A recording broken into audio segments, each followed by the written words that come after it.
Salam, damai Tuhan kita Yesus Kristus beserta kita. Semoga hari ini kita semua dalam keadaan sehat walafiat. Kita berjumpa kembali dalam renungan harian Santapan Jiwaku bersama saya untuk merenungkan kasih dan firman Tuhan yang begitu luar biasa bagi hidup kita. Saudara-saudari, hari ini kita diundang untuk bersama-sama merenungkan firman Tuhan dari Injil Markus bab 2 ayat 13 sampai 17. Mari kita semua mendengarkan firman Tuhan. Inilah Injil suci menurut Markus.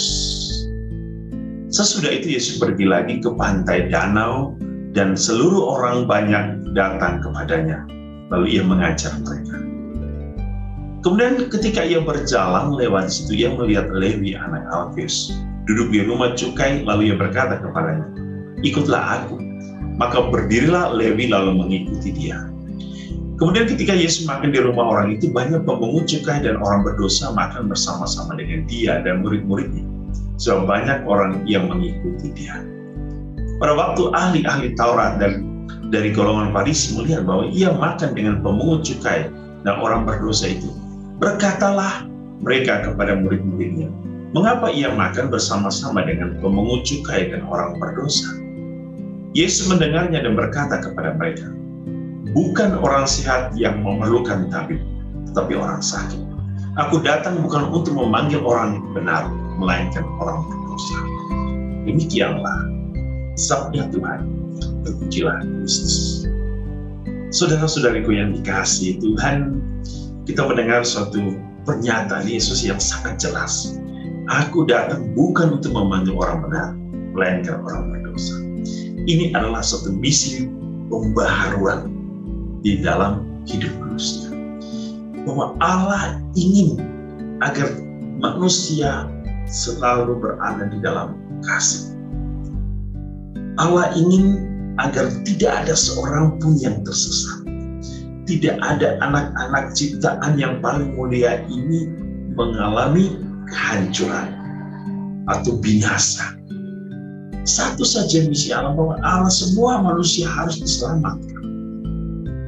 Dan sungguh menarik bahwa ketika banyak orang menolak kedatangan Kristus, banyak orang yang merasa tidak enak dengan kehadiran Kristus, apalagi di antara orang berdosa, Yesus sungguh menaruh kasih yang menunjukkan bahwa Ia adalah Allah yang merangkul. Ia adalah Allah yang penuh kasih dan penuh kehangatan. Ia Allah yang tidak memilih-milih. Dan Ia tidak Allah yang memilah-milah. Semua orang dicintai.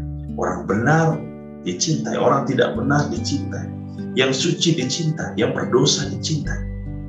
Yang sehat dicintai. Yang sakit dicintai. Semua dicintai Allah. Karena kita adalah milik kepunyaannya. Dan tentu kita mempunyai martabat sebagai anak Allah. Beristimewa kita semua yang terbaptis. Saudara-saudari, oleh karena itu, misi Allah bahwa semua orang tidak boleh binasa dan tidak ada yang tercerai-berai. Semua kawanan domba harus berada dalam satu padang rumput yang sama, yang hijau.